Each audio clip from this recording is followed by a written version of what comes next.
si Mr. Ay, yan, nakalimutan. Kalimutan ko tuloy. Mr. Liard. Yan, mag-highlight na ko, ha?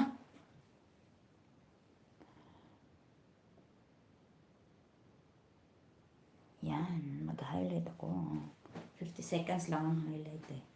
So, ito yung nagawa ko. So, aking 1 hour na pag live. Quick live lang.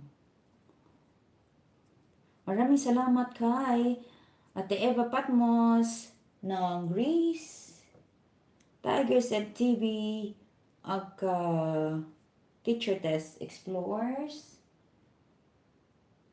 nagaling sa Vietnam, kay sino pa ba? Kay Edgar Ski na nawala na. Ay, before ako mag-end, naka